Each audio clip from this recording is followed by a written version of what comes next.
ये जो लोग राधे राधे बोलते रहते हैं ना, अब वृंदावन जाओ राधे राधे, बरसाना जाओ राधे राधे, गोकुल जाओ राधे राधे, नंदगांव जाओ राधे राधे, हर जगह जिसको भी आवाज दो राधे राधे राधे राधे, बस यही आवाज कानों में पड़ती है। कभी सोचा है कि क्यों बोलते हैं राधे राधे? क्यों लोग बार बार कहते हैं राधे राधे? श्री कृष्ण के भी भक्त होंगे तो बोलेंगे राधे राधे। कभी जानने की कोशिश की है? तो ये प्रसंग सुनिए और जानिए कि क्यों कहते हैं राधे राधे। हरे कृष्ण दोस्तों, मैं हूं अनुज शर्मा। एक बार 3 साधु थे, 2 जवान थे, 1 वृद्ध हो गए थे। जमुना किनारे बैठे थे, ठाकुर जी के अनन्य भक्त। पूरी जिंदगी सिर्फ कृष्ण कृष्ण कृष्ण कृष्ण कृष्ण कृष्ण कहते हुए निकल गई थी वृद्ध साधु। बाकी 2 साधु जवान थे, उनके शिष्य थे, लेकिन तीनों ही अनन्य भक्त थे। एक दिन मन में विचार आया कि सब राधे राधे कहते हैं, हम कभी राधा रानी के महल नहीं गए, बरसाना नहीं गए। बरसाना चलते हैं। जो भिक्षा में मिल जाता था उसी से जीवन यापन करते थे। सच्चे भक्त थे। किसी ने दे दिया तो खा लिया, किसी ने नहीं दिया तो कोई बात नहीं।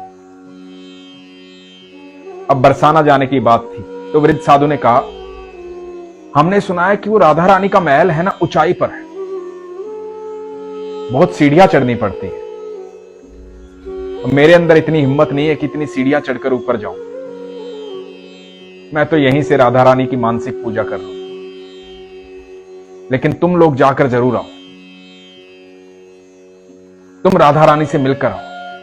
दोनों ने निर्णय लिया कि बरसाना जा रहे हैं, भिक्षा नहीं मांगेंगे। भिक्षा इसलिए नहीं मांगेंगे क्योंकि वो तो राधा रानी का घर है, वहां तो राधा रानी का महल है और हम तो ठाकुर जी के भक्त हैं। तो दोनों साधु बरसाना की तरफ चल पड़े। चलते चलते बहुत देर हो गई, भूख भी लगी थी। अब कोई देता था कुछ तो खा लेते थे, नहीं तो नहीं खाते थे। तो पहले साधु ने दूसरे से कहा, भूख लगी है, क्या करें? किसी से मांगे? तो दूसरे ने कहा, नहीं, अरे हम ठाकुर जी के यहां से आए हैं, राधा रानी के मेहमान हैं, राधा रानी खुद इंतजाम करेगी, हम क्यों मांगे किसी से? हम तो मेहमान हैं ना। तो चलो राधा रानी से मिलते हैं, देखते हैं क्या होता है। तो राधा रानी के महल के पास पहुंचे, सीढ़ियां चढ़ी, थक गए थे, ऊपर पहुंचे। ऊपर पहुंच के राधा रानी के दर्शन किए। भूख जोरों की लगी थी, लेकिन कहीं कुछ मिला ही नहीं और किसी ने कुछ दिया ही नहीं। राधा रानी के दर्शनों से तृप्त हो गए, मन प्रसन्न हो गया, आनंद आ गया। पहली बार राधा रानी को देखा। राधा रानी की अटारी पर जाकर के हर किसी को सुकून मिलता है। वहां ऐसी हवा का झोंका चलता है कि आदमी कितना भी परेशान हो, कितना भी दुखी हो, प्रसन्न हो जाता है, सारी थकान दूर हो जाती है। तो दोनों साधु अटारी पर आ गए, वहीं पर विश्राम करने लगे। रात्रि हो गई, दोनों भूखे पेट ही सो गए।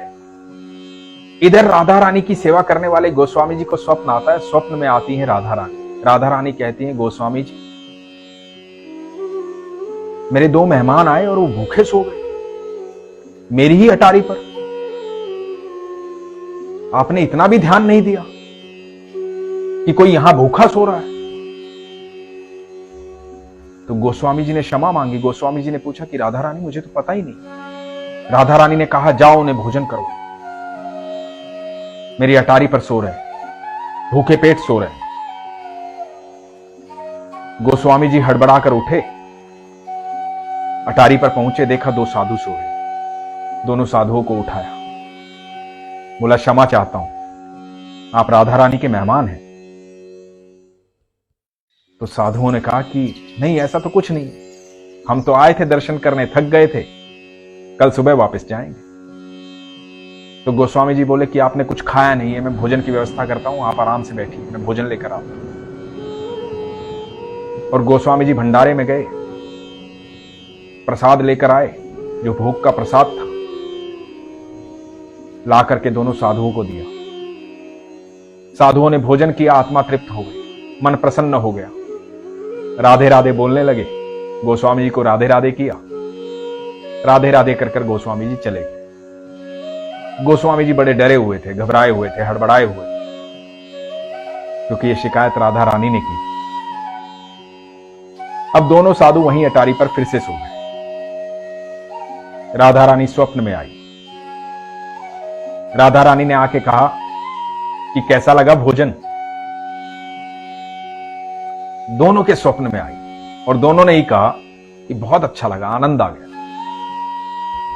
मेहमान हो ना मेरे, ठाकुर के यहां से आए हो, कृष्ण के यहां से आए हो, भोजन में आनंद आया ना,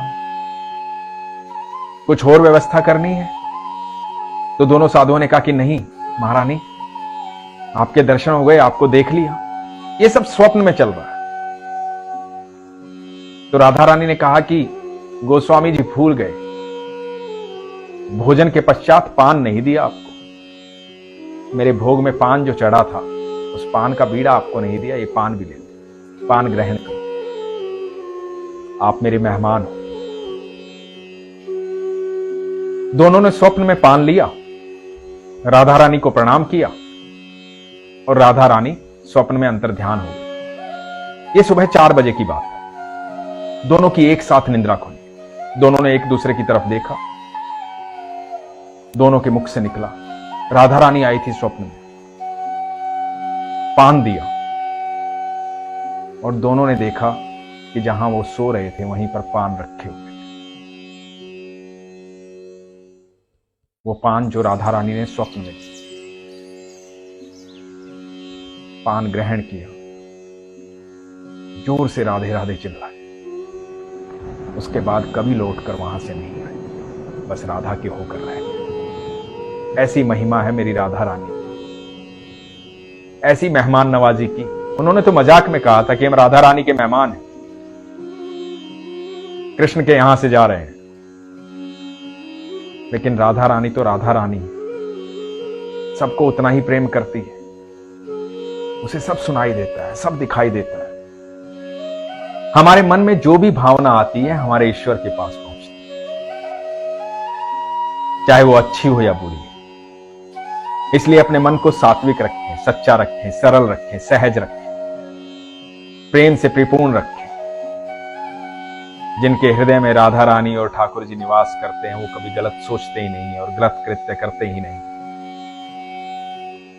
हमेशा अच्छा साहित्य पढ़ें, अच्छी भावना रखें। आप यकीन मानना, जब भी आप सरल भाव से, सहज भाव से, बिना शंका की कुछ भी ईश्वर से मांगेंगे, कुछ भी उनसे कहेंगे, वो अवश्य सुनेंगे, अवश्य देंगे।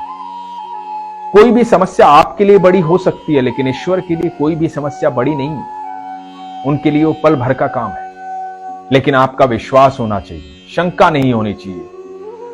और यकीन मानना, जो लोग ये कहते हैं ना कि मेरा कुछ हो नहीं रहा है, वो हमेशा शंका करते हैं। जो लोग ये कहते हैं ना मैं बहुत दुखी हूं, वो शंका करते हैं। जिन्हें विश्वास होता है उन्हें हमेशा ये लगता है कि मेरा ईश्वर मेरे साथ है, मैं दुखी हो भी कैसे सकता हूं। तो इसलिए कभी भी ये शब्द अपने मुंह से मत निकालिए कि मैं दुखी हूं। विश्वास रखिए, सब कुछ बेहतर होगा, सब कुछ अच्छा होगा। ईश्वर आपकी बात सुनते हैं, आपके साथ रहते हैं। इसलिए हमेशा अपने विश्वास को मजबूत रखिए, अपना ख्याल रखिए। हरे कृष्ण।